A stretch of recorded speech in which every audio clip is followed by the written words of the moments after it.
Sud Radio Berkov dans tous ses états. Le fait du jour. Alors dites-moi, qu'est-ce qui se passe? Non, franchement, qu'est-ce que vous en pensez, auditeurs de Sud Radio? Nous étions le pays où on avait fait le nucléaire, les centrales nucléaires, qui nous dispensaient de 80% de notre électricité. Et elle n'était pas chère, elle n'était pas chère par rapport à d'autres pays européens. Et puis tout d'un coup, allez, explosion des tarifs, explosion de tarifs pour les particuliers, pour les entreprises. Alors on met le bouclier tarifaire, mais qu'est-ce que ça veut dire? On va en parler avec Philippe Herrlin, économiste, auteur de Cancel Économie. Pourquoi la transition énergétique est une catastrophe économique à l'Institut Thomas More. Et c'est bien d'en parler.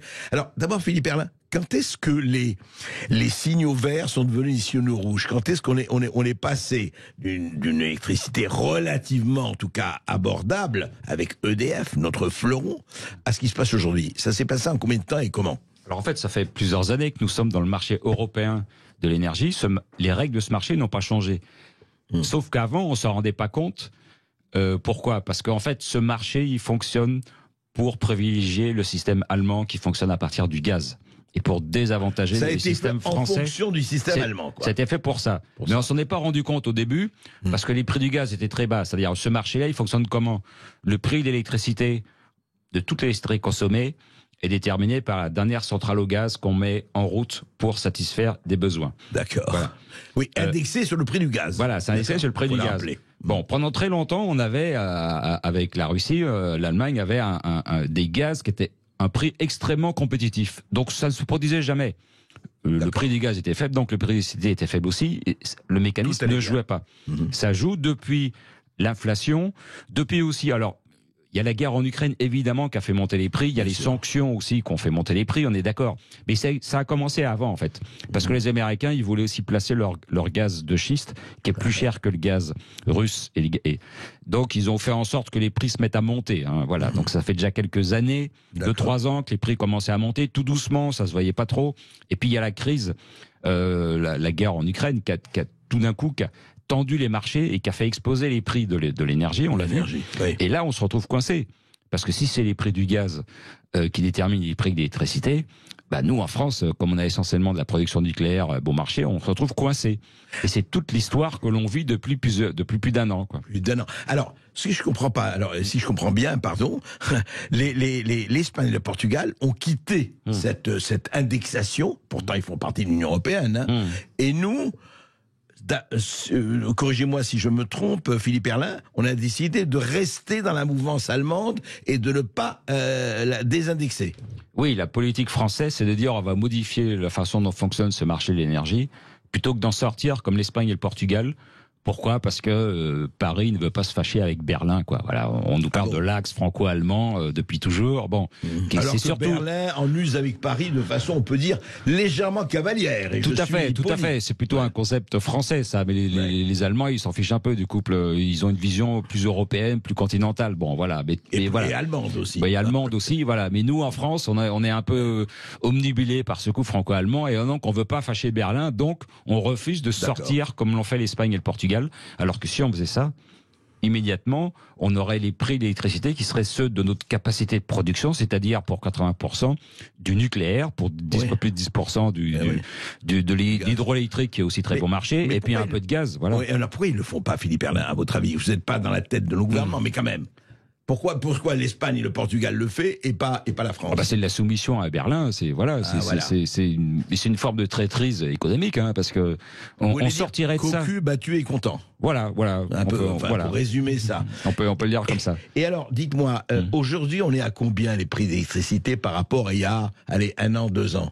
Alors, ce qui est à peu près, oui. Alors, ce qui est intéressant, c'est qu'en fait, on a les prix de l'électricité plus élevés que l'Allemagne même.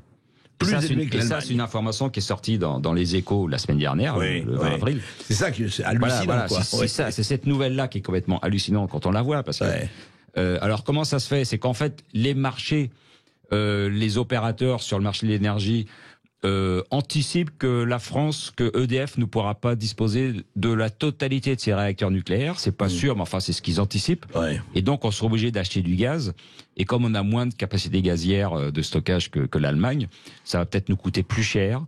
Ouais. Donc on devrait avoir un gaz un peu plus cher en France qu'en Allemagne au moment où on en aura besoin dans quelques mois. Et à ce moment-là, comme l'électricité est indexée sur le gaz, on aura une électricité plus chère. Et donc, c'est les contrats à terme, c'est les prévisions qui sont faites par le marché. Voilà, et c'est la prophétie autoréalisatrice. Voilà. Donc, peut-être que ça ne se réalisera pas, mais en tout cas, au moment où a été écrit l'article, la semaine dernière, on avait un prix du gaz un peu plus élevé de quelques euros que le prix allemand, alors qu'on a des capacités de production qui produisent...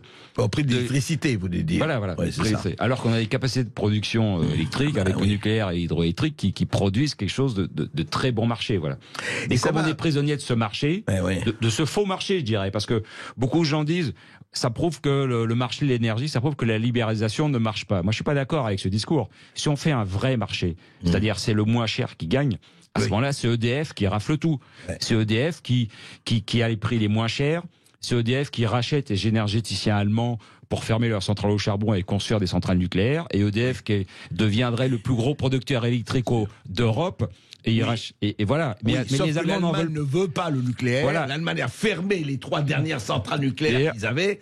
Donc oui, mais ça veut dire que le libéralisme ne veut plus rien dire là-dessus. Non, c'est un faux marché. On a créé un faux marché parce que le discours, la politique et l'identité de l'Union européenne, c'est de faire un marché concurrentiel. Voilà. Donc on ne pouvait pas dire on va faire un truc bancal. Non. On a créé un pseudo-marché où on considère que le coût marginal est égal au coût, le coût marginal sur le... Mais c'est un marché truqué. Alors c'est un marché qui est truqué, il est fait pour aider les Allemands. Et le problème, c'est qu'au moment où il a été mis en place, les Français, les gouvernements de l'époque, ont pas compris l'arnaque. Ou alors ils ont dit, de toute façon ça n'arrivera jamais parce que le gaz, on l'a bon marché avec la Russie, donc ça n'arrivera jamais que le gaz devienne cher. D'un côté, on achète du gaz de schiste, comme vous le savez, encore plus cher, et silence assourdissant des écologistes, mais c'est intéressant. Et puis là, vous parlez du bouclier tarifaire. Vous dites qu'il va y avoir un problème avec ce fameux bouclier tarifaire. Oui, il va y avoir un problème parce que ce bouclier, déjà... je répète que si on était sorti du marché de l'Union européenne, on n'aurait pas besoin de bouclier. Bon, maintenant, on y est. Il faut quand même mettre en place un bouclier, sinon ça va provoquer une vague de faillite chez les artisans et les entreprises. Et puis ça va faire exploser la facture des Français qui sont dont le pouvoir d'achat est déjà sévèrement touché par l'inflation alimentaire et autres, et l'énergique. Donc il y a un bouclier qui a coûté quand même 24 milliards d'euros en 2022. Donc 24 milliards d'euros. Donc c'est l'argent, c'est la dette, on s'en fiche, tout va bien. On dépense. Quoi qu'il en coûte. Voilà, c'est pas cher, c'est l'État qui paye. Voilà, mais ceci dit, ce bouclier, pour les particuliers, concernant le gaz, il va s'arrêter au mois de juillet. Donc là, on risque d'avoir de mauvaises surprises, parce que le gaz, ça concerne quand même pas mal l'habitation. Il y a beaucoup de gens qui utilisent. Et donc, on va avoir déjà des augmentations de factures de gaz. Alors, les prix du gaz, en ce moment, ne sont pas au niveau délirant qu'ils étaient l'année dernière. Ceci dit, ils sont quand même 2 ou 3 fois plus élevés qu'en période normale, 2020, 2019. Donc, ça va se sentir dans les factures. Et puis surtout, ça va être un cours assez volatile, quoi. Donc, les gens auront une facture un mois, puis peut-être 2 ou 3 mois après, le prix changera. Et c'est quand même assez problématique de prévoir son budget quand la facture énergétique bouge. Donc ça va poser un problème. La facture de l'électricité, le bouclier électrique, lui, il va être maintenu jusqu'en 2025. Et là, ça rejoint l'idée qu'on dit, c'est-à-dire ça démontre que la France ne va pas sortir du marché de l'Union européenne. Voilà. Oui, puisque l'a prolongé. Et alors, pour les entreprises, qu'est-ce qui va se passer ? Pour les entreprises, il va s'arrêter. Le ministre de l'Industrie. Il va s'arrêter bientôt. Il va s'arrêter dans les mois qui viennent. Et ça va poser un problème parce que il était déjà un peu troué, il était déjà pas très efficace, mais ceci dit, il apportait quand même une protection pour un certain nombre de PME et d'entreprises. S'il est supprimé, les entreprises qui consomment de l'électricité ou du gaz vont voir leurs factures augmenter. Et les prix, contrairement à ce qu'a dit Emmanuel Macron, les prix ne sont pas revenus à la période d'avant la guerre en Ukraine. Ils sont 2 ou 3 fois plus élevés que 2019, 2020, la période normale. Voilà. Donc c'est pas les prix délirants de l'été dernier, mais c'est pas non plus les prix bon marché qu'on connaissait historiquement. Et donc ça va peser sur les coûts des entreprises. Alors, il y a certaines entreprises qui peuvent avoir qui vont peut-être avoir des exemptions, parce qu'on sait que on avait beaucoup parlé de Duralex dans les médias. Qui avait été obligé d'arrêter sa production de verre, parce que ça consomme beaucoup de gaz, c'est très énergivore. Eh bien, eux, ils ont reçu un chèque de 15 millions de l'État, et donc ils vont pouvoir remettre en route leurs usines. Alors, ils ont peut-être eu ce chèque parce qu'on en a beaucoup parlé dans les médias, voilà, mais il y a beaucoup d'entreprises qui n'auront peut-être pas cette chance. Mais en tout cas, nous avons la planche à billets. Voilà. Pourquoi ne n'arroserait-on pas les entreprises ? On va continuer, non ? Alors non, parce que là, le problème, c'est qu'avec l'inflation, les taux d'intérêt remontent.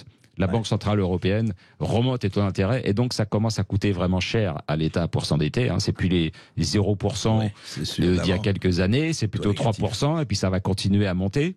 Et donc là, ça étrangle le budget. Donc la planche à billets, elle va devoir s'arrêter. On a des lendemains qui risquent de continuer à déchanter. Oui, c'est-à-dire ça. Avec sa fin du bouclier sur le gaz pour les particuliers et de tout le bouclier pour les entreprises et les artisans, ça va peser sur leurs charges.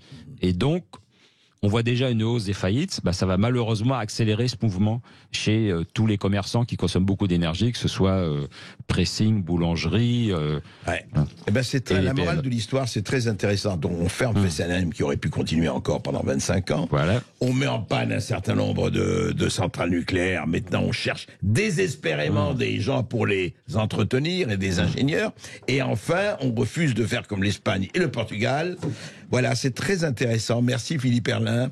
Je vois avec plaisir que nous sommes vraiment dirigés. Et ça, auditeur de Sud Radio, ça fait vraiment, ça nous rassure, quoi. Merci.